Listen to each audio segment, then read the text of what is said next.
The following podcast is scheduled for one fall. It's almost time for a new chapter of GeeK KetchUp to start. But before it does, Chris and I wanted to take a moment to send our love and appreciation out to all of you for choosing to hang out with us. If you enjoy GeeK KetchUp, then make sure to slam that subscribe button and help us level up the show by leaving a review on your favorite podcast platform.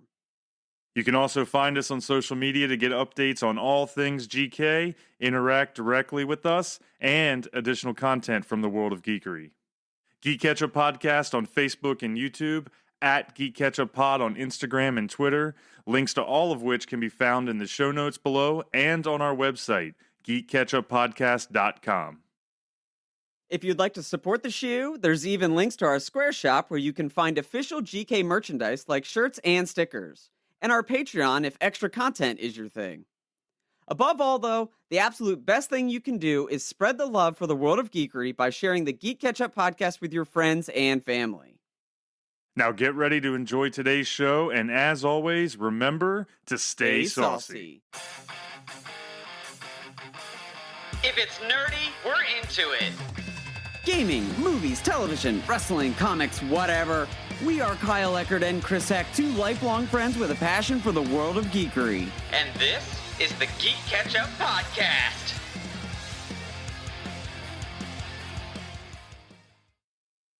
What's good, GeeK KetchUp family? Welcome to another wrestling recap, a series where we break down the action from the latest pay-per-view from the world of professional wrestling. I'm Kyle Eckert.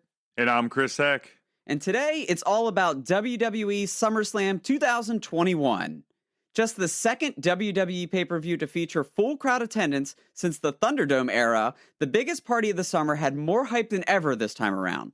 Hosted at Allegiant Stadium in Las Vegas, the 34th annual SummerSlam had many firsts. It was the first WWE event to ever be broadcast in theaters throughout the United States. It was also the first SummerSlam to be aired live on a Saturday night. And it was the first SummerSlam to be held in an NFL stadium. WWE appeared to be finally giving its second biggest pay-per-view the treatment it deserves. However, the hype ended there because this pay-per-view never quite built the way it was billed. So full disclosure, we may skip over some breakdown pieces here to discuss the overall state WWE has put themselves in. The 11-match card was loaded top to bottom though, so let's jump right into the action with the kickoff show match.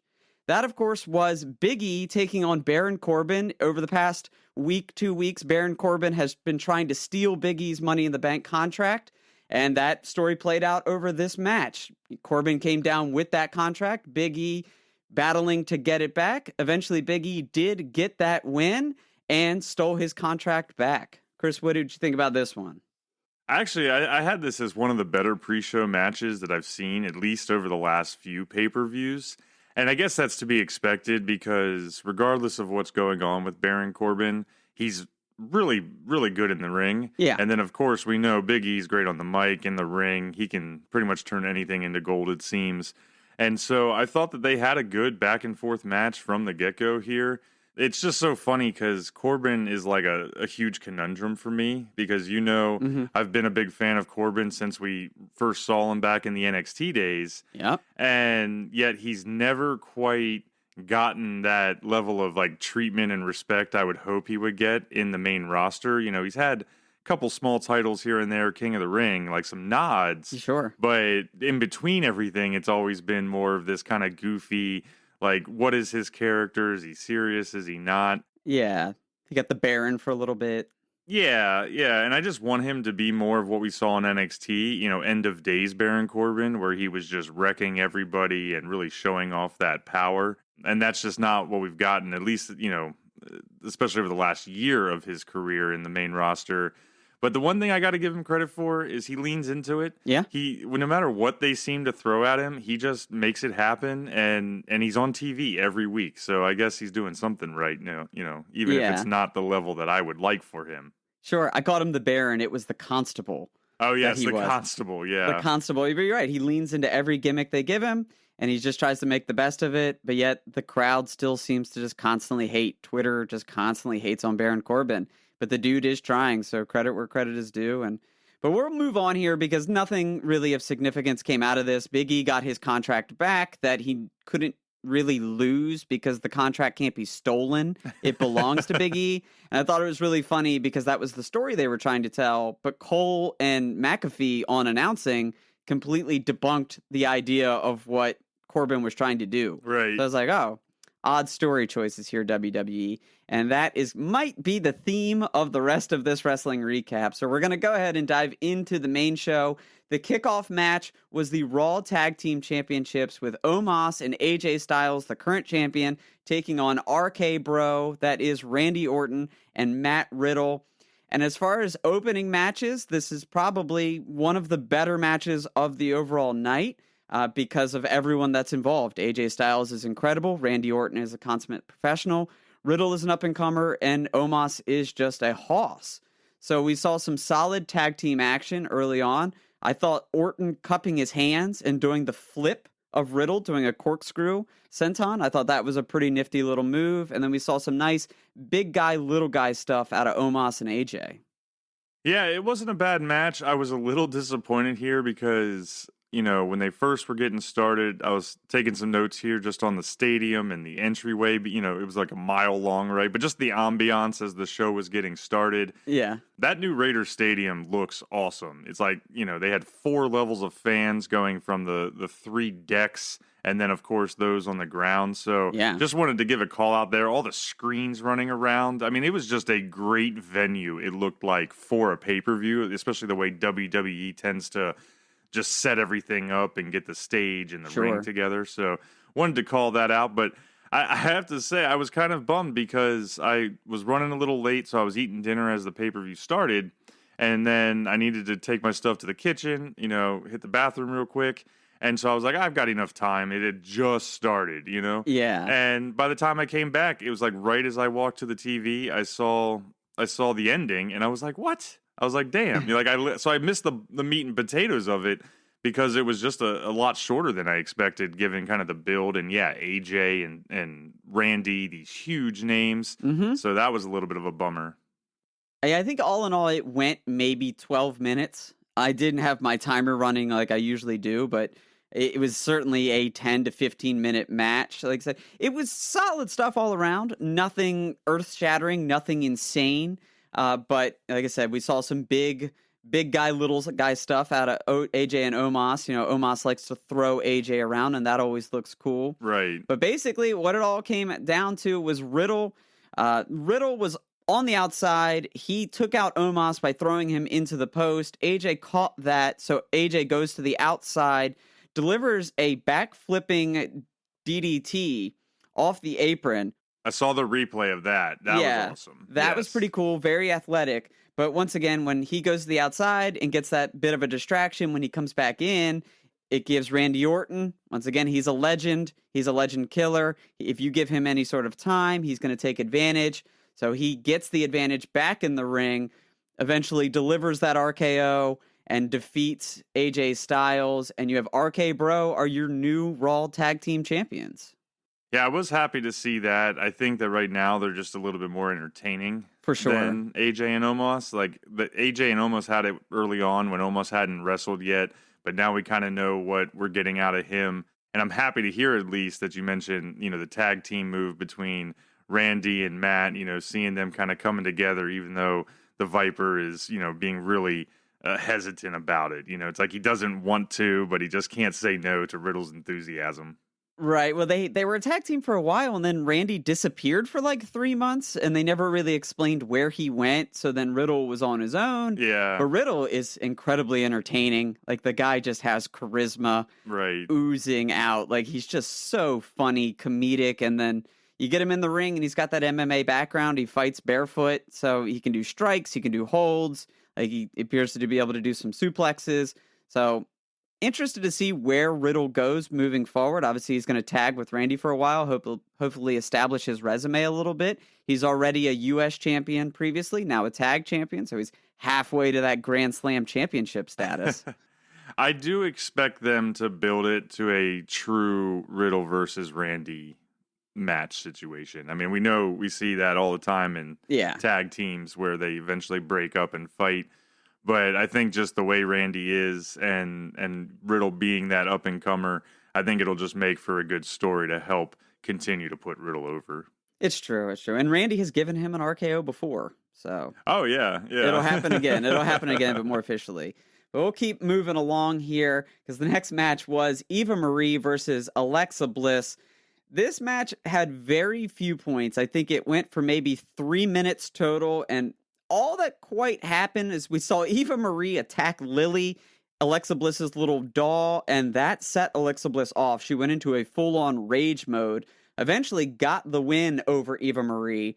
And then after the match ended, Doudrop, which is Eva Marie's sidekick, kind of turned on her, I suppose, as she grabbed a mic, made an announcement that Eva had lost, then put on Eva's robe and strutted her stuff around the ring.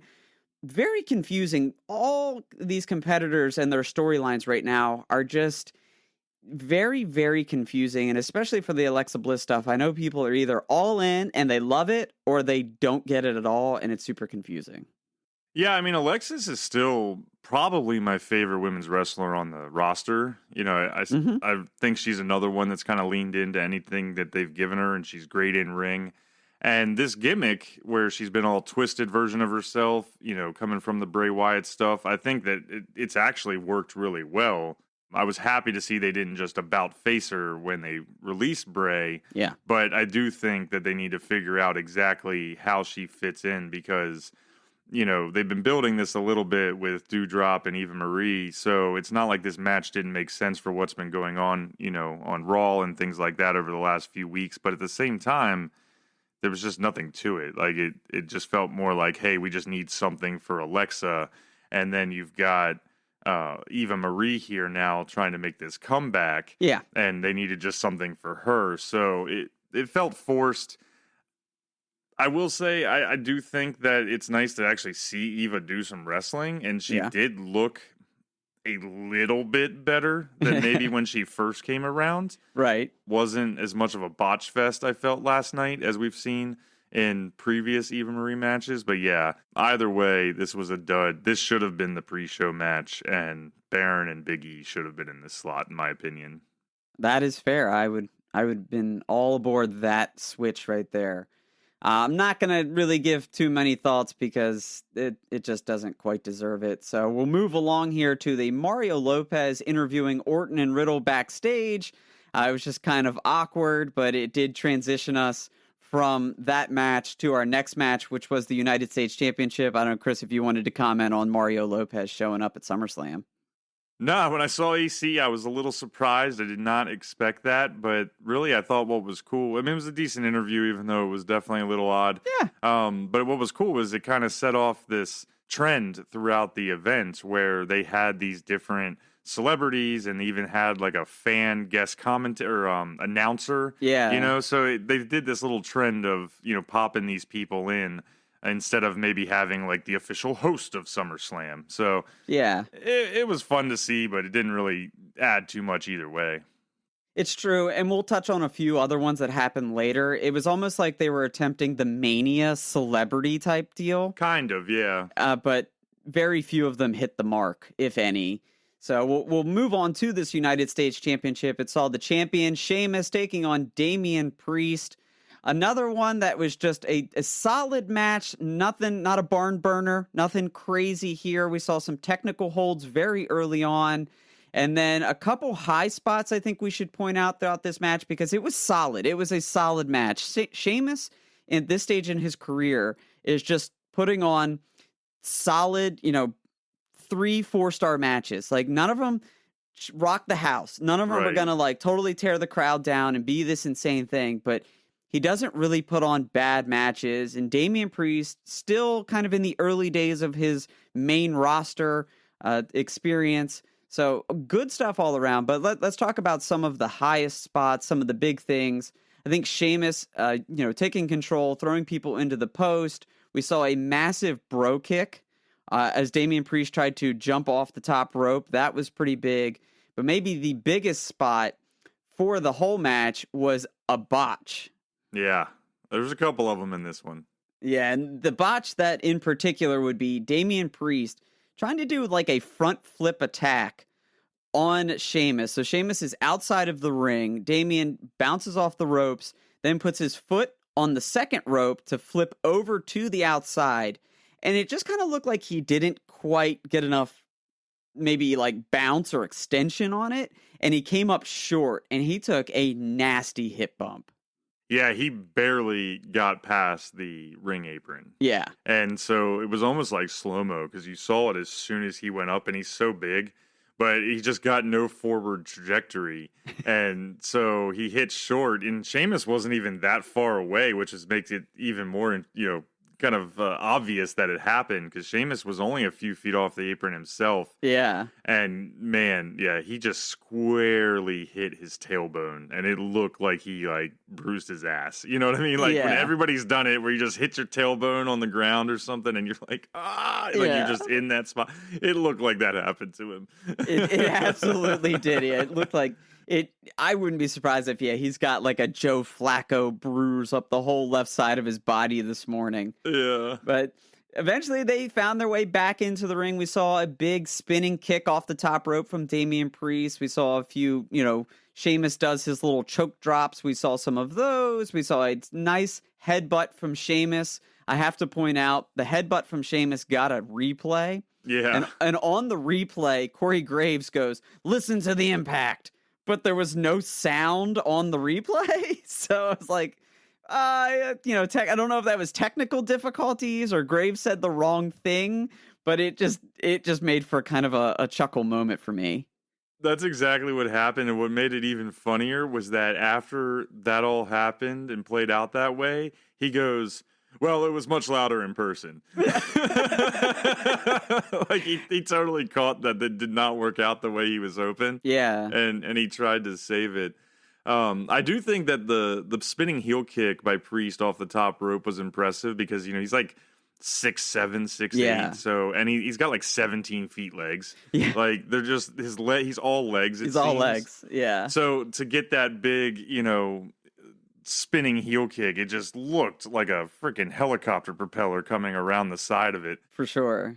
But there was another botch that almost looked really ugly where Sheamus went for a power bomb on Priest, and then Priest countered it into a Hurricane Rana. Mm-hmm. And I don't know if it was because of the fact that Priest is so tall and maybe, his head naturally is like already on the apron as soon as he leans back.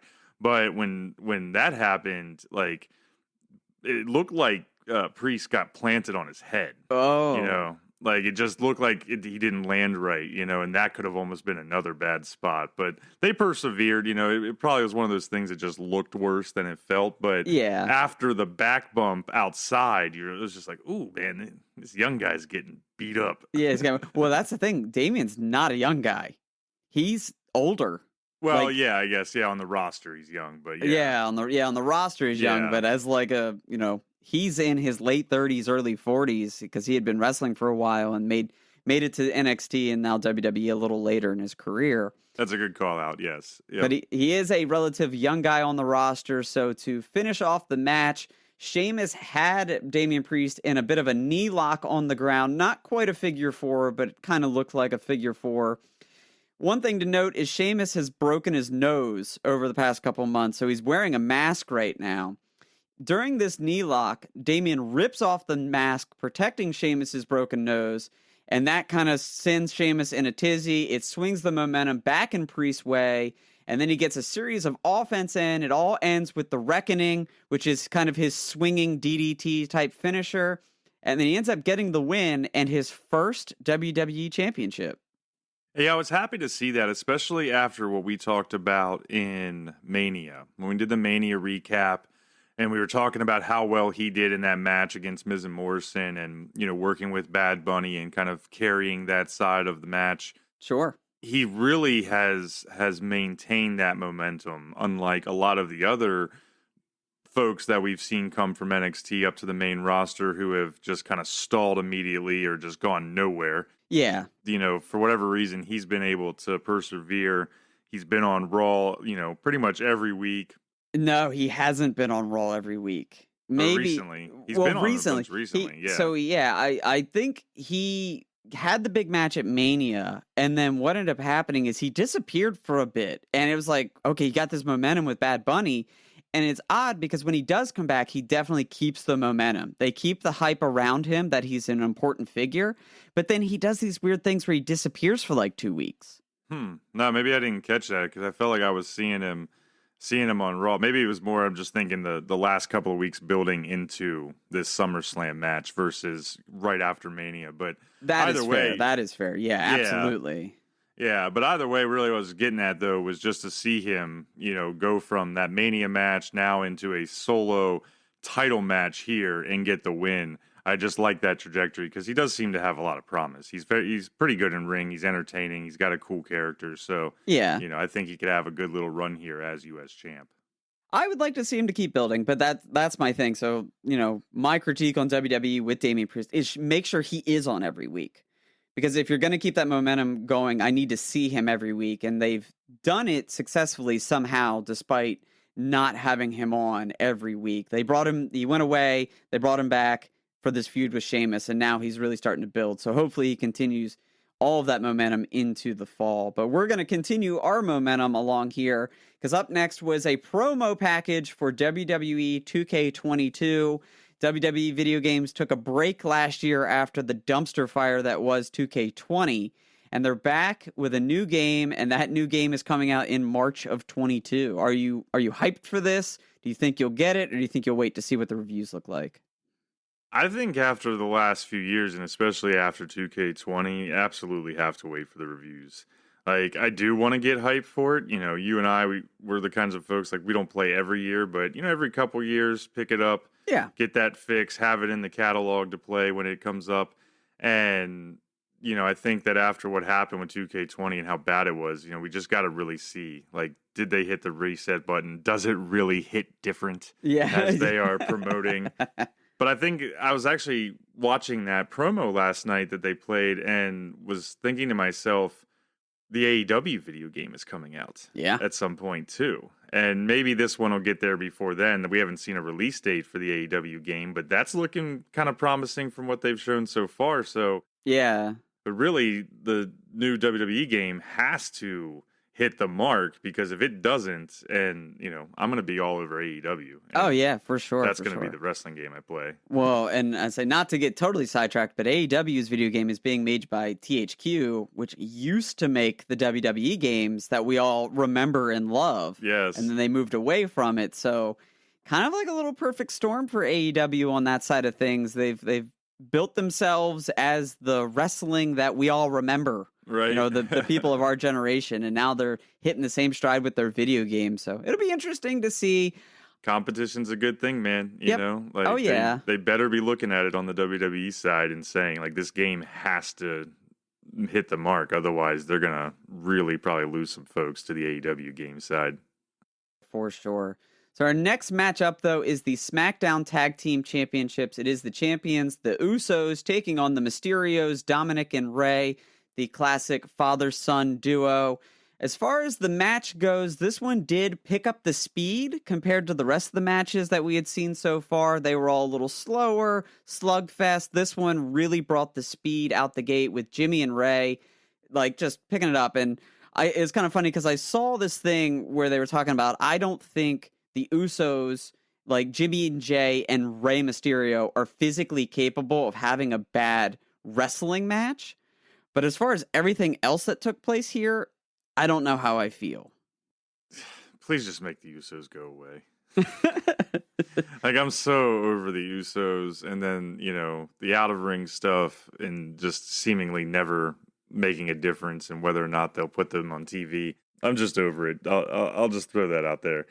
But I thought it did start out okay, and then it slowed down a ton. Yeah. And, I'm not opposed to that in tag team wrestling. Like, the Usos showed their veteran prowess and kept Dominik from being able to tag Rey for a good chunk there. They cut the ring in half, and sure. And that's always good in a tag team match, but it kind of slowed everything way down and felt like it just kind of took me right back to, like, the pace that we were getting from before. And so that I didn't like as much. It did create a really nice pop, though, when Dominik was finally able to give Rey the hot tag.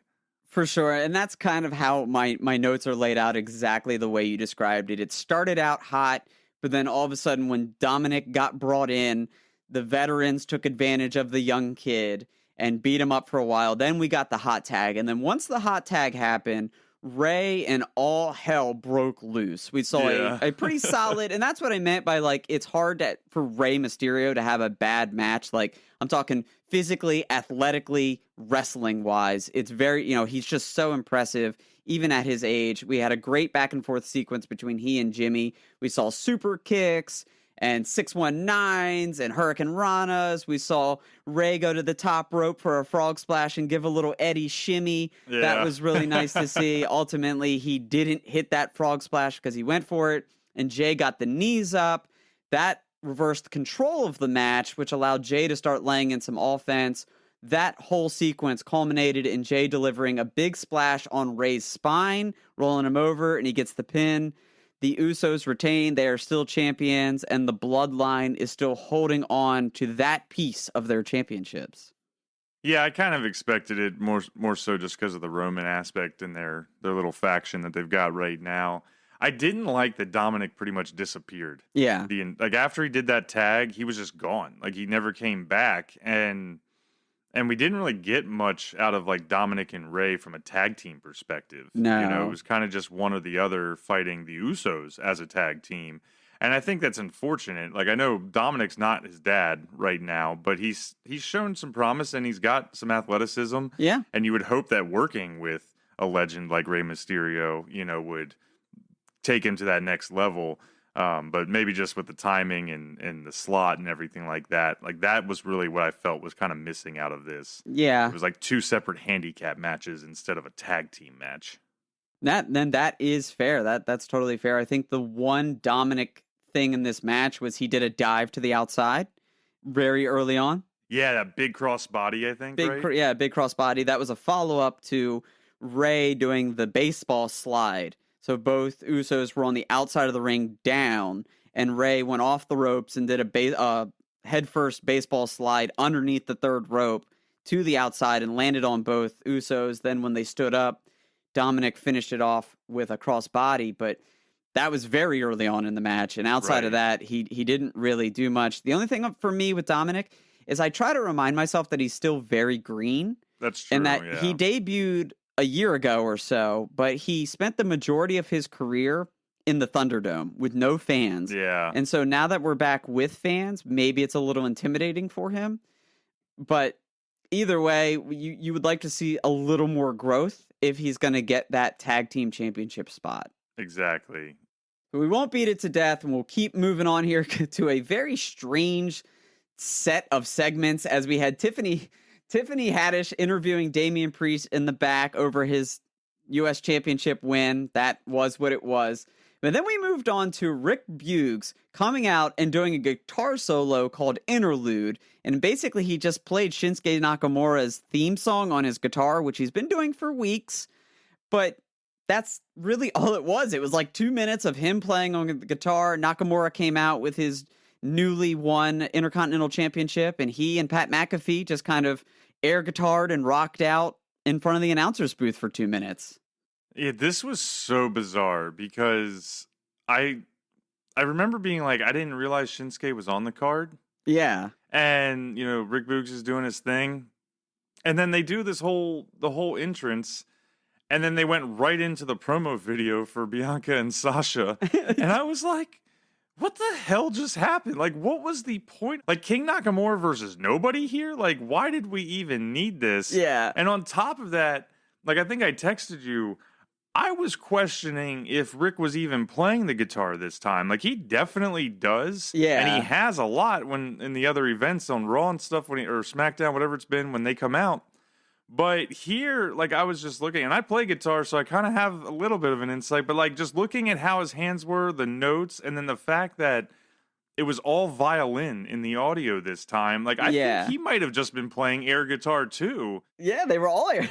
And so it made even less sense. Like, okay, like, if you're going to give him his, like, Elias moment, just have a cool moment for the crowd, go get a beer, then okay. But I'm like, was he even playing?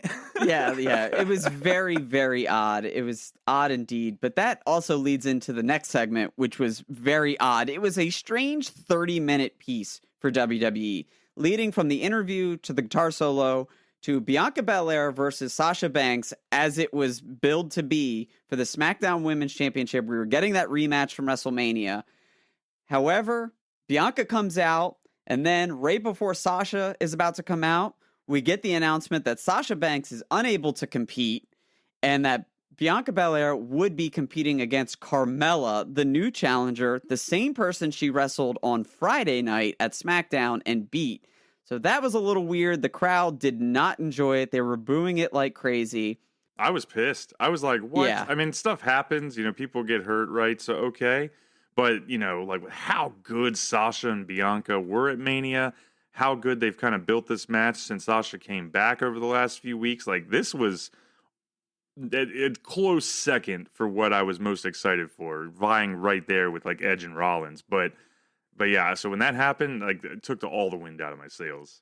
Oh, I agree. And I'm going to get to some thoughts that I have on that, because if you've been tracking what's been happening from WWE over the past few weeks, they haven't been wrestling. This match has been pulled off. Something is going on with Sasha. I don't know what it is. It could be injury. It could be personal. I don't know. But this match has been pulled off house show cards for the past few weeks. So what is about to go down here, and I'm just going to get into it, and then I'll double back. Right before the match is allowed to start, the man's music hits. Becky Lynch's music hits, and she comes out to a thunderous crowd reaction. It was huge pop. Huge pop, as you knew it was going to be when Becky Lynch came back. And she comes out, just stares down everybody, takes out Carmella, then gets on the mic and says, how about, the man and Bianca Belair tear this mother down? The crowd pops. Everyone's all in. Bianca agrees. The bell rings. And I'm just going to lay it out here and then we can kind of chat about it. Becky goes for a handshake after the bell rings. Bianca goes to shake her hand. It's a trick. Becky punches her, gets the jump on her, delivers the manhandle slam, and gets the quick pin. Bianca Belair is no longer your SmackDown Women's Championship. And Becky comes back and instantly gets her title. And it was an odd moment for me, and I feel like it was an odd moment for a lot of fans, because everybody loves Becky Lynch. Everybody wants to see her come back and do big things and return to form. But did it have to be Bianca that took the fall? Yeah, this was absolutely ridiculous. Like, let's just be honest. And so the way it went down, right, it was like, okay, bummer, Sasha and Bianca's not going to happen. But then Becky comes out, and so that kind of saved it. Like, okay, this is going to be a triple threat. And I was kind of gearing up for that. I was like, okay, I would have rather Sasha than Carmella, but with Becky, like, triple threat just makes it more not like Carmella's a bad wrestler, So, I mean, this would still be a good Carmella's match. a great wrestler. And so it was just like this weird swirl of emotions back and forth as far as what was even happening. And so when they did that, and when it went 15 seconds. Yeah. That is all they did. And the manhandle slam is a rock bottom. Yeah. Yeah. But I was fucking pissed. I'm just going to say it. Like, in my notes I put right here, WWE can go fuck themselves here. Like, I was angered because I'm a huge Bianca Belair fan. She's been doing great over the last, number of months leading into WrestleMania, taking the belt in that amazing match, and then coming out. And so not even giving her the respect to have a match and show off what she can do with another one of the best wrestlers in the world. And even if she would have had lost, I wouldn't have liked it per se, but at least she could have gone down in impressive fashion, get put over in the match, the whole 9 yards. It would have still been more palatable, whereas this was straight up disrespect, in my opinion. And not only to everything Bianca's done and achieved, I felt disrespected as a fan, because this was so freaking reminiscent of Nash and Hogan from years ago. And I know it wasn't the exact same deal. Yeah. But just from how it played out with the hype and the fans and everything, and then just to pretty much just, push her over and act like, one move can shut down Bianca after all we saw. It to me, it's going to hurt her character. Yeah. Well, it makes her look like a doof. Right. Like, exactly. because even if that's the story you go on to tell, is that she caught her by surprise. She wasn't ready. What champion is in the ring at SummerSlam, prepared to defend their championship, agrees to do it, and then isn't ready for the fight? Right. Like, it makes her look like a dumb babyface and not the strong babyface they have portrayed her to be. Exactly. All while they've got all these commercials of her going head and shoulders above the rest and like making her really kind of this star that she is. Yeah. Winning an ESPY. Yeah, exactly. And so I would have much rather them have fought it out, maybe end in a DQ, and then build it into a Survivor Series match, or maybe just the next pay-per-view match, whatever it may have been. But right. I just thought that this was the wrong move.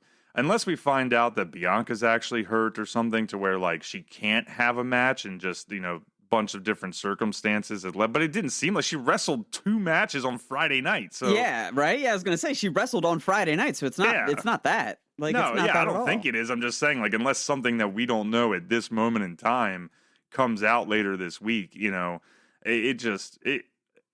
was the end of my giving this pay-per-view the benefit of the doubt, because leading up to this, as we've alluded to, everything other than that pre-show match, for the most part, was mediocre. Yeah. And falling flat. And so I thought that this was the moment that was really going to turn it around. That's, Sasha and Bianca match. And man, it put me in a mood. Yeah. No, it was so frustrating. It was so frustrating because my piece with it is they knew Sasha wasn't able to compete. They've known that for weeks now. Like I said, if they've been canceling house shows, they knew Sasha wasn't going to be able to wrestle. That's a good point. So how did you not have a secondary story queued up to be ready? Right. And that's a good point. That's so frustrating to me because it just feels rushed and not planned and classic WWE.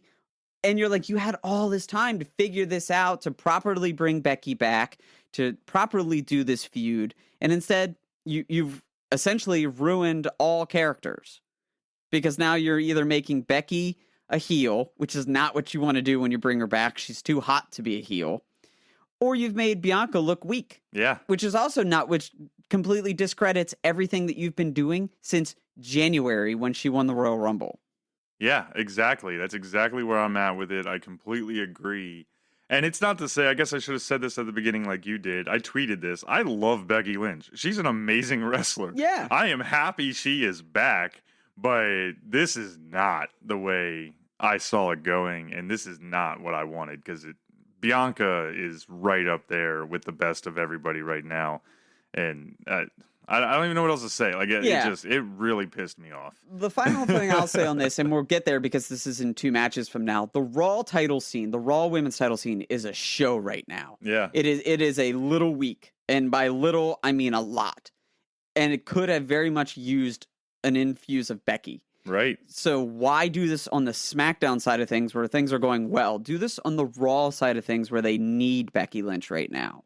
But instead, we'll get to it and you'll see what we got there. The only hope, I'll save that for when we get to the women's, because there's one sliver of hope that maybe they could tell, and I'm still not happy about that because it would mean cutting out Bianca Belair, but we'll get there.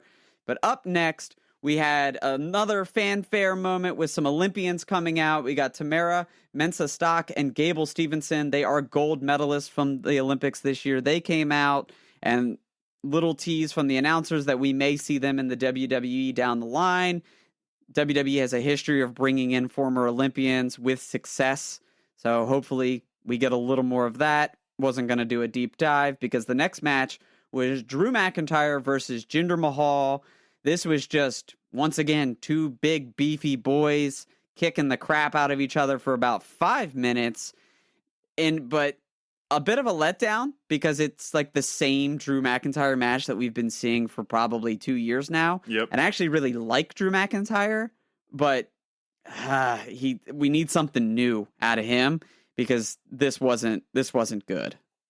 No, it wasn't good, and it continued, as you mentioned earlier, this block of just weird, bad time in the middle of this pay-per-view. Mm-hmm. that Mensa stock thing, I mean, it was awesome to see them. They got a great ovation, but it was just made no sense, like, that they just came out, Yeah. walking around for like 10 minutes, trying to, I guess, maybe make people forget what just happened to Bianca. I'm not sure. Well. But yeah, this one, it was at this point that I realized that the pre-show match was probably the best match of the night so far, because even this one fell flat, and you said it was short.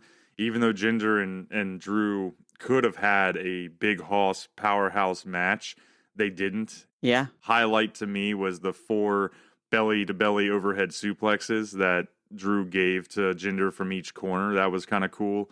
But otherwise, yeah, it was just a wham-bam Claymore and pin. Yep, pretty much. And that was that. We're not going to spend any more time on it. The sword came into play. Drew tried to kill some people at the end, but just watching him come over there, it's like he took like a Medrash level swipe. It was trying to behead that guy, man. Like, I thought he was going to commit murder, and that was going to be the most exciting match of the night. Yeah. But Jinder's whatever. lackey versus the Greatsword. So the Greatsword, yeah. His little goons, they run away. But I'm going to move on because that was just bad. It was a bad set of 30 minutes. Maybe it's because they had to fill time because Sasha got hurt and they couldn't have a full-blown match. But either way, it was bad. And we're going to move into some more bad until we get to the good, and that is the Raw Women's Championship triple threat between Nicki ASH versus Charlotte Flair versus Rhea Ripley. And this one has been going on for a few weeks, mainly between Charlotte and Rhea as they continue their feud out of Mania, and Nicki ASH, almost a superhero, has inserted herself with a couple sneak wins and actually finds herself as the champion right now. But basic breakdown of this match was the first few minutes was rotating action between the competitors, everyone getting their spots in and taking control. But sooner or later, Rhea and Charlotte just kind of keep pushing Nicki to the side and being like, can you go lay down and sleep for a little bit? The wrestlers want to wrestle. And that's not a knock on Nicki, because Nicki ASH, can wrestle. But clearly they had no interest in her being part of this match. Everybody just wanted it to be Flair, Ripley yet again. And that's mainly how this match played out. I think big spot, I'm going to blitz through this one a little bit here, Chris. A couple big spots. We saw a corkscrew moonsault out of Charlotte that kicked Nicki right in the head on the outside. Yes, that was brutal. That looked a little brutal. We saw a reversed double suplex into a double DDT by Flair. So it was Nikki Cross and Rhea Ripley going for the tag team suplex move on Charlotte, but she reversed it. We did see Nikki Cross with a massive crossbody to the outside. There were a couple of the big spots, but in the end, it was the same old ho-hum Ric Flair. Yep. It was the same old Charlotte Flair ho-hum figure 8 on Nicki, getting the tap and her 12th title.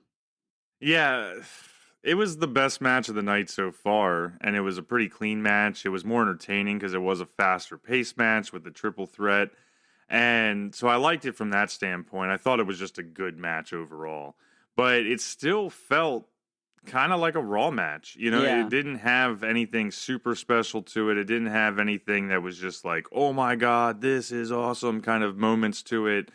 And so even there, and then with the finish, that's what I'm really getting at, is that with the finish, it just made all of it still just carry on that meh. I know it's a theme. I know it's boring here if you're listening, but like it just continued to carry on that flat, like, okay, Charlotte's champ again. Nothing exciting. Yeah. I expected Rhea to win this, to be honest, and Charlotte came out with it. Yeah, and so doubling back to the Sasha or Bianca story, the only thing I can think here is maybe they start a long-term build for Flair versus Becky at Survivor Series and do a legitimate Raw versus SmackDown thing. But if that's not the case, I'm unhappy with Becky winning and I'm unhappy with Charlotte winning. Yeah, we definitely have to see what's going to happen, because the other thing too is that now you've got this weird situation where Charlotte and Rhea is almost starting to feel played out. Oh, yeah. They've done that dance a few times already for a couple of different belts, and Charlotte just keeps coming out on top. So, like, why should she even fight Rhea Ripley anymore? Yeah. What kind of threat is she? Right. And so who else is on the Raw roster that is going to command for that? Like, it feels like they're setting themselves up into a situation where Becky's the only one that can go against Charlotte, and maybe Charlotte's the only one that can go against Becky. So Yeah. everybody else is just going to have to deal with it. In WWE has just put themselves in a bad spot, kind of across the board here. They've put themselves in a corner with a lot of their stories, and it's just frustrating, which is kind of why, like, yeah, you're right, that was a good match, but I just wanted to blitz through it because the ending just disappointed me so much that it took away from any sort of hype that the match built. Right. And I don't know where they're going to go because of the fact that there's just a lack of interesting aspects to it at this point. Yeah. Are they just going to queue up another rivalry we've seen already? Are they going to try and bring in somebody new? Like, those are the questions that really have to be answered. But with the track record of recent, it's not promising to me at this moment in time. Well, even when they bring new people in, they don't do anything. They brought Exactly. Zelina Vega just came back like a month ago, and she's already losing all the time. It's like, where's the interest? How am I supposed to believe in anything? Charlotte versus Eva Marie, man. That's what it's got to be. That's what it's got to be. We're going Yeah. to get saved by Eva Marie. Evolution. Evolution. Sure. But let's move on instead of evolution to Edgeolution. And that, of course, is Edge versus Seth Rollins. This one with a lot of hype. There's a big backstory going here, dating back almost 10 years when Seth Rollins had Edge's neck pinned down on his Money in the Bank all those years ago. This one came out with some fantastic intros, specifically Edge's intro, where he brought back the Brood entrance coming up from underneath the stage with the flames and the sunglasses and the Brood music. Then he comes down the ramp, pauses, lights go out, and his normal theme hits. And I gotta say, this tops any combo entrance music I've ever heard before. That includes the whole X-Pac Kane bit from when we were younger. This is the best mashup intro theme I've ever heard. It worked, and it was super exciting to see the bloodbath or the brood bath the other night leading into this, and then him coming out full Brood entrance. I was super pumped. It got pops on the internet across the board, and his gear was so on point. That jacket, the coloring, drink the blood written on the side and everything like that. It was the most exciting moment of the night at that point by far. For sure. And then once we got in the ring, it was a dream match that we've wanted. When Edge came back, we wanted certain dream matches of current big stars going up against this legend of Edge. And I think this story they told played out perfectly in that manner, especially because they were trying to tell this tale of Rollins is kind of this generation's Edge as far as look and ability.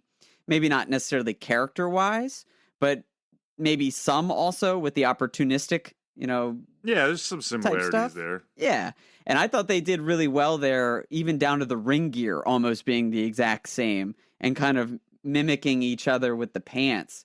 But very early on, it was just classic wrestling tennis, but with some extreme shots. And they both got a little unhinged. They both started to frazzle the hair a little bit and get a little crazy.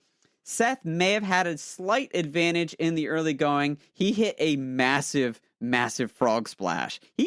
He's not Montez Ford, but he does get some height on those. He looked like Montez Ford with that one. That's exactly the note I put down was he got it looked like maybe personal best height on that one. Like he was up there, and that's what it invoked was Montez Ford's just insane frog splash. But that was a good one. I also liked when Edge hit Rollins with the Beth Phoenix Glam Slam.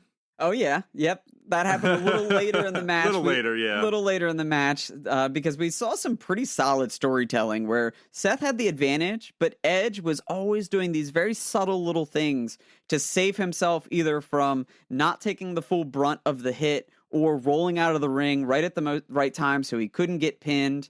And it was just really well done. You got to think that's Edge. That's Edge knowing how to tell an in-ring story.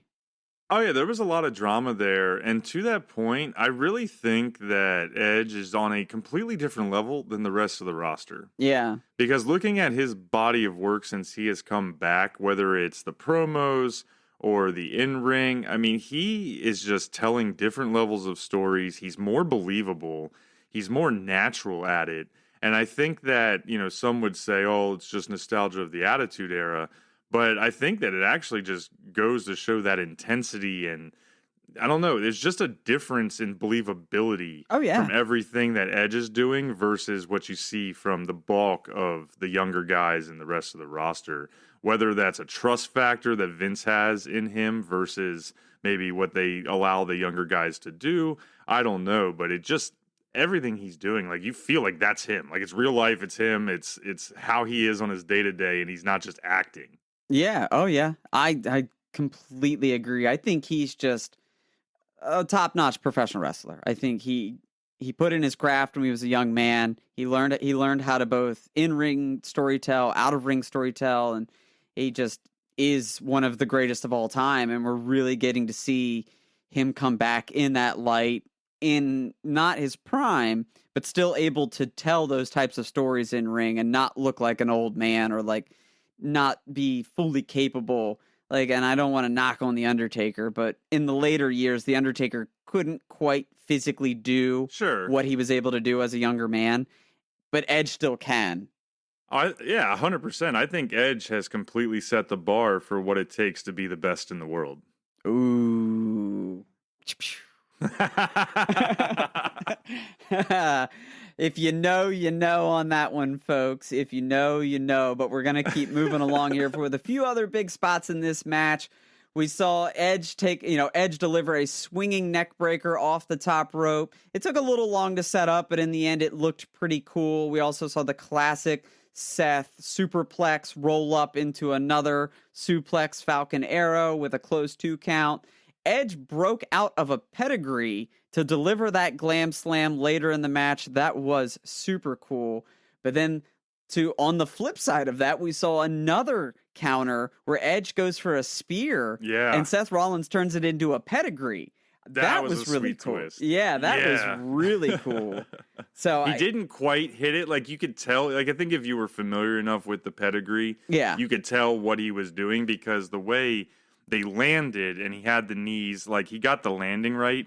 He didn't quite get the arms the way you would expect, just with the speed of the spear. But that definitely made me take note. And I think even one of the announcers was just like, that was one of the most innovative things I've seen. Like, we may have never seen that move before. Yeah. And that had me kind of thinking, because you think, like, Triple H fought a lot of guys that threw spears. Yeah. It's like, how did that never actually happen? Maybe go back and check the tape to see if it had, but I thought it was fresh, and it was new to me, at least. Oh, for sure. I mean, he fought Edge, for goodness sake. So that's what I'm saying. Yeah. Like, he fought in the era when every dude did a spear. So it's surprising. That's what I'm saying. But it continues on here. These guys just putting on a clinic. We saw Rollins go for a corkscrew moonsault. He missed, and then when he missed, he rolled over and then came back and got hit with a spear. That was fantastic. A lot of very, very close 2 counts through all of this. Right. And then it all culminates towards the end as Seth takes a few shots on Edge's neck, sets him up to go for the stomp, but then it gets reversed into the educator. Yeah, he brought that. Yeah. Edge brought the educator back, which was kind of wild. He brought like a few of his older moves back, which I thought was pretty sweet. He has Seth locked into a submission. We get that great submission type drama where, is he going to tap? Is he going to make it to the rope? We don't know. And eventually he breaks out. But then what Edge ends up doing is locks in the crossface again for another set of submission drama. Rollins breaks out of the crossface. Edge then goes ballistic and just starts slamming Seth's head repeatedly into the mat, which looked brutal. I mean, that was well sold all around. Then he locks in the sleeper, and Rollins has no chance. After 3 tight submissions and getting his head beat into the ground, he has to tap. Edge takes the win and continues just being on fire since returning. Yeah, and really looking at the entire body of work here from the moment the Brood music hit to the end of this match, I actually thought it was a really good kind of shadow story that Edge told of like his entire career, like his entire journey from the beginning through to some of those moves to his wife's move and the glam slam. Yeah. And then that part really is what I'm getting at, where he was slamming Rollins' face into the ground. I mean, it was very reminiscent of him and Daniel Bryan headbutting each other in the triple threat at Mania, but he gave that, little bit of difference, that little bit of twist. And so I just thought that was kind of a cool thing that once we got to the end of this match, putting it all together, like he planned it all just so perfectly. Well, and I'm going to give a little bit of kudos to Seth Rollins because it's very obvious to see that on Edge's side, but Seth Rollins' career is shorter, but he also did the exact same thing. True. We saw Seth Rollins bust out all of his moves. He, the pedigree, the stomp, he did the Phoenix flip. He ended up missing it, but he went for the Phoenix flip that he does off the top rope. The name of that move is missing me right now. The frog splash. So like, they really told a great story, like they had set up that Seth is the Edge of this generation. Yeah. And then once again, in-ring storytelling masterclass. Just well done to both. Probably match of the night. I think it's fair to say before we even get into the rest of them. This was the match of the night. Yeah, it was well executed. The storytelling was far and away better than any of the other matches. I think I totally agree. Yeah. But we will go ahead and get into the rest of the matches on the night because we have 2 matches left, excuse me. One for the WWE Championship and one for the Universal Championship. In between that, we did get an announcement of the attendance, which was 51,326. That is a lot of people. It's a lot of people, but it was also a lot smaller than I expected because that stadium, at least like from the outside and just the views, it looks as big as Jerry World. Oh, yeah. And so I thought, especially with 4 layers of fans, like I mentioned earlier and everything, I was expecting 70, 80, 90,000, but maybe COVID factors into how many tickets they were able to sell, but still a really big crowd for COVID pandemic days. and I think that's exactly what I was going to say. COVID pandemic days mixed with the Pacquiao fight also being in Vegas. True. So it was a lot of people that was the point I think I wanted to make there was coming out of the Thunderdome era. It's a lot of people. So, hopefully things normalize and we start to see these big crowds again. Then we got a little Miz Morrison Dripstick 2000 action with Woods.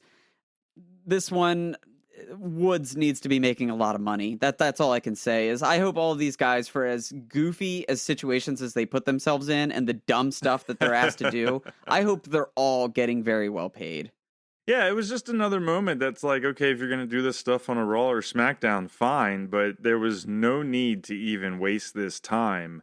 And the true MVP of this whole 5-minute span was Xavier Woods' ring attire. Oh, yeah. He was rocking custom Scott Hall, New Day Order, red and black attire, had the hair done just like the bad guy, little razor blades all over the tights. It was just an amazing tribute to Razor Ramon Scott Hall. And so to me, that was all I was focused on. I wasn't even interested in Johnny Drip Drip. Yeah, although I like Johnny Drip Drip, but you're right. And they have in this moment. Just in this moment. And the New Day has new t-shirts. They have new t-shirts that are red, kind of NWO Wolfpack, and has the New Day rocks instead of the NWO. It was pretty sweet. But we'll move on to the WWE Championship, which was Bobby Lashley versus Goldberg. It was about a 20-minute segment, and yes, I did say Goldberg there, not Goldberg, because I'm so sick of seeing Goldberg. It's getting painful. It's bad. It's awful. And I don't want to blame him. I want to blame the situations he's been put in. But this match somehow went too long. I don't know how that's possible with a Goldberg match. Right. It was about a 20-minute segment between 7 minutes of intro and a 7-minute match and the weird stuff that happened afterwards with Goldberg's kid. This one should never have gone more than 30 seconds. It should have just been Bobby Lashley spearing Goldberg, dropping him on his noodle, pinning him, leaving, goodbye Goldberg. But instead, we got this weird long series of shoulder blocks and body slams and clotheslines and lockups and Lashley going for a jackhammer, but Goldberg blocking it. It was just so frustrating. And then to end the story of it all, Goldberg, beast monster Goldberg that we've been told that he is for 30 years, takes a cane to the back of the knee, and it hurts so bad that he can't stand on it, and the ref has to call the match. Let's clarify. He takes a cane to the knee that MVP messes up to where he didn't even realize it happened at first. I actually went back and watched it this morning again, and so MVP kind of gets a bad swing from the outside. It taps him in the back of the knee. Yeah. He doesn't react right away. And then a second or two later, he's like, oh, my knee. My knee. And, and then, of course, Bobby does take a few more minutes to target the knee. So it wasn't like that was the only thing that's going to play into what you're about to say. Yeah. But still, go ahead and say what happens next. Oh, well, no, that was it. He targets the knee, so he does a few chop blocks and he takes him down. And Goldberg is just unable to compete. And that's kind of the story that I was getting to there, that it's so frustrating. How can you build him up to be this insane Goldberg? I'm next. And this beast monster that's going to flatten every competitor, even at 55 years old, in 2 seconds flat. And then he gets taken out by a knee tap from a cane. It just pisses me off so much. I'm assuming that he just wanted to teach his kid how to sell, since that's not in his historical catalog. Because I did write down here that I thought that Goldberg sold more last night on that knee than he has anything else in 30 years. That's fair. That's fair. I mean, I was with you. I couldn't believe it. It was dumb. It waited too long. The after attacks after the match was called off, I guess, or whatever, on the knee just seemed even less necessary, because we all know Goldberg's going to come back. So I was almost like, are they playing a story where now Goldberg's going to be gone for a while and get older? I don't know. It just didn't line up as to why that was happening. None of it made sense. So yeah, I guess we should get into what happened after the match, because the match gets called off. Lashley, not happy about it, grabs a chair and continues to beat down on Bill after the match anyways. Then we see Gage Goldberg run in to help his dad, and Lashley, in what MVP goes on to describe as Lashley didn't know that it was Gage. He didn't know that it was Goldberg's son that jumped on his back, because Lashley just whipped him around, put him in the hurt lock, and just ragdolled him until Gage went down. Yeah. And MVP was like, oh my God, you gotta stop. It's a kid. And then he gave him the legal disclaimer to the crowd. Yeah, he didn't know. And I don't know how old Goldberg's son is. I guess he's mid-teens. I think he's 16 or so, high school. He's worn a high school baseball shirt, to one of the events before and stuff. So I'm assuming junior, senior, maybe something like that, tops. Maybe something like that. But either way, MVP gets on the mic, he makes excuses, and then they start to leave. And as they're making excuses, that's when Goldberg starts to wake up, and he sees that his son is on the other side of the ring, down and out. So he army crawls over to his son and lays over him. And it was cringy, man. The whole thing was cringy. Well, and then he finishes it by getting up to the one rope and literally screaming at Bobby Lashley, "I'm going to kill you!" No questions asked. I am going to kill you. Yeah, what I'm going to double back. He damn near did in the match. True. When he tried to toss Lashley, who was on the top rope. He tried to do an overhead toss, and it looked like Lashley tried to leap into Goldberg's arms, and then Goldberg needs to finish it by rotating him over, but Goldberg didn't rotate him over enough, and Lashley almost landed on his head. He almost died. I wrote in my notes, Goldberg has damn near killed 2 wrestlers now since coming back 5 years ago.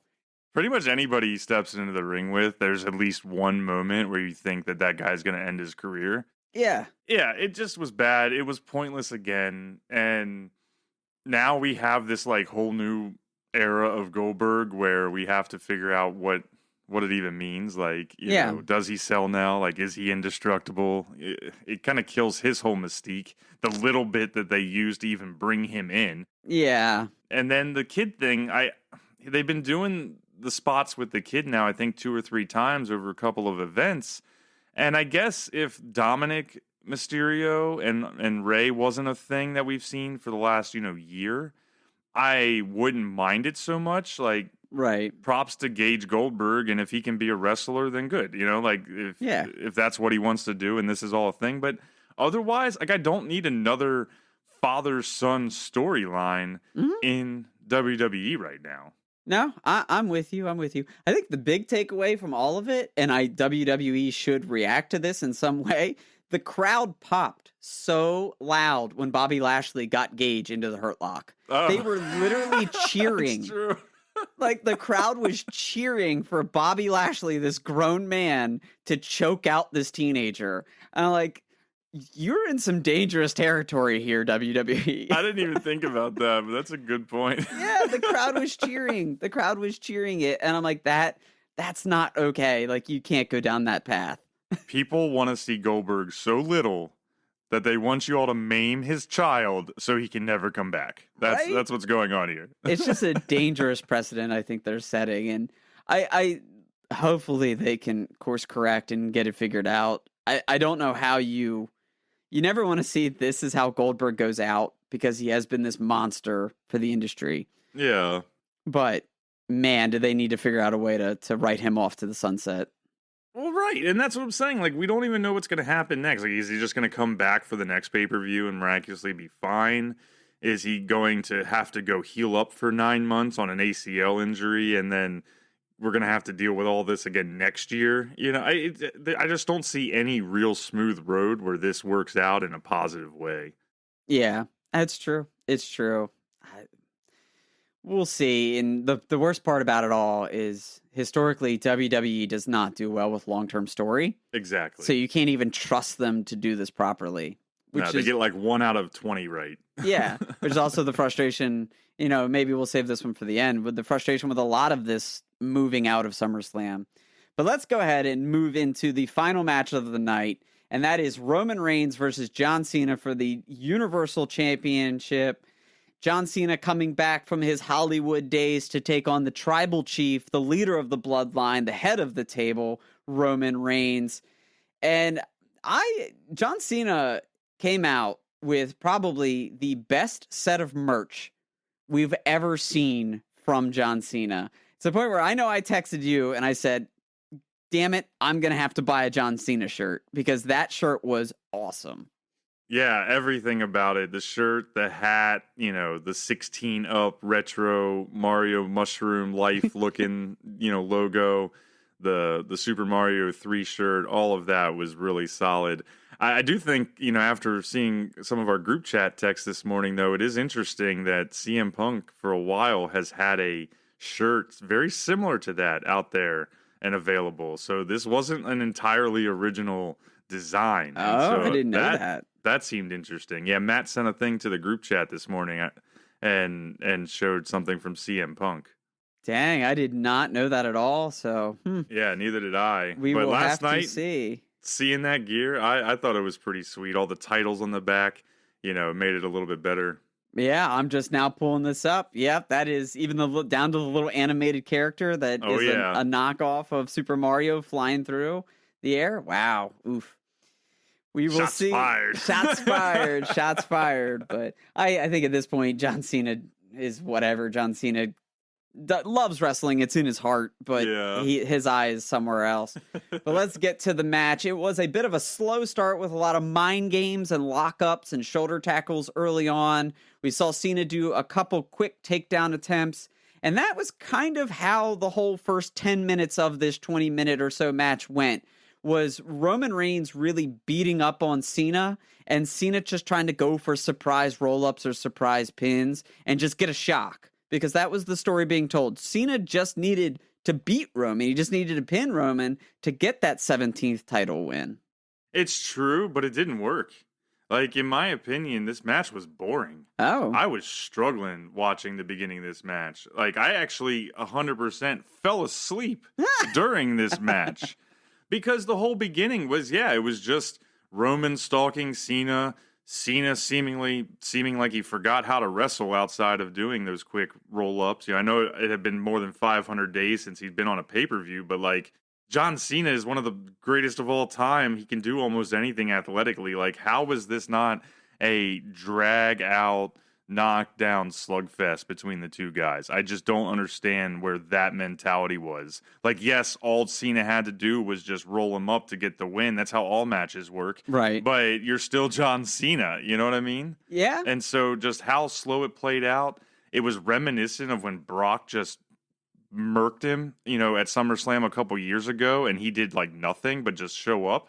And I know that it did get a little bit better, get picked up a little bit after the midway point, but I actually woke up like 20 minutes after the pay-per-view ended to a Bobby Lashley documentary and was like, what happened? Oh, dang, I didn't realize that. Yeah, so I had to go back and finish it because it was just that dull. It sucks. Like, this is how it went. I was super pumped for SummerSlam, man, but the whole card adding up and then just that late at night, man, it just burned me out on this one. Yeah. Didn't do it for me, I'll admit I was fading around this point in the night because, after the kickoff show and everything, we're at the 5-hour mark here. And right. We've talked about that time and again. That is brutal. It is hard to sit and watch wrestling for 6 hours.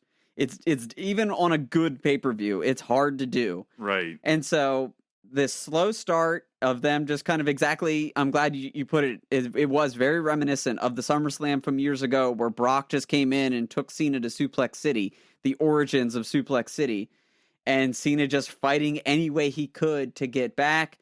Around this halfway point, it did pick up. Cena starts to fight back a touch and gets Roman slightly tired. And I think a criticism I've always had of Roman is his selling goes from 0 to 100. Yeah. He either doesn't sell at all or like he gets punched out of nowhere and he's completely exhausted. And I wish he could kind of strike a balance there because I'm starting to come around, especially with the Tribal Chief character, that he's a better wrestler than I've ever given him credit of being. But I think it's this weird selling technique that he has that, like, he literally goes from beating Cena's ass all up and down to getting hit, like, twice. And he got hit, like, with a couple AAs, and all of a sudden we were in super close 2-count territory. Right. And it was like, there was no progression. And I'm going to, draw back to the Edge Seth Rollins match where there was, like, this natural progression where Edge it went from like 1 counts to Edge avoiding to then the 2 counts, then the super close 2 counts. And it was just perfect. It just felt like Cena Reigns was, all on the gas to, oh, I'm totally beat up, to all on the gas to, oh, I'm beat up. And I just wish there was a little more balance to how they laid out the match because as we got into this point, we did see some back and forth as who was taking control of the match. And we saw some pretty cool spots. We saw some Superman punches with misses, AA attempts with misses. We saw a massive second rope AA, which was pretty cool. But in the end, it kind of ended with these two guys being exhausted on the ground. Cena gets to his feet first. He then quotes his own music and says, "My time is now." I thought that was pretty funny. Goes for a move. Roman counters. They start to exchange big haymakers. At this point, I don't know if it was just like, we want this to be over, but the crowd got kind of invested in the haymakers. Out of nowhere, we see a double Superman punch. Cena goes down, stumbles back to his feet. Roman delivers the ooh-ah spear. And we do get the 1, 2, 3, and Roman wins and stands tall. Not the best match. I think the back half of the match didn't make up for the first half of the match, but maybe made it so it wasn't a 1-star. It wasn't like a total show. Yeah. It was just kind of like, but once again, as we've been saying all throughout this pay-per-view, it was a Raw match. Right. Yeah, it didn't really fully deliver. And I was actually a little disappointed to see that there was a true winner. I was hoping it was going to be more of a DQ because similar to some of the Goldberg, and Cena's definitely in a different league than Goldberg, but similar to that style, like if you're going to bring a guy like Cena back and put him right in here, really give us something to build to, keep it going. If it wasn't going to end, like, where does Cena go now is what I'm getting at. Right. Like he just lost, but he's supposed to be back long term. It just doesn't make a whole lot of sense to me. Oh, and see, I kind of forgot that Cena was supposed to be back long term. That's what he said. And especially when they made the announcement that if Roman Reigns lost, he would leave WWE. Right. Yeah. And you knew that wasn't going to happen. And you knew that was going to happen. So with a match like that, I skipped over that in the beginning. That frustrates the hell out of me. Right. Because you kind of already get the vibe that Roman's not going to lose this match. But then when you put that stipulation on it, you take all doubt away. Yeah. So I was thinking Cena takes Roman to his limits, but maybe something happens, double count out or whatever. Maybe, the Usos come in and save him and DQ or something like that. And then, you can continue this build and program into a Survivor Series or something like that.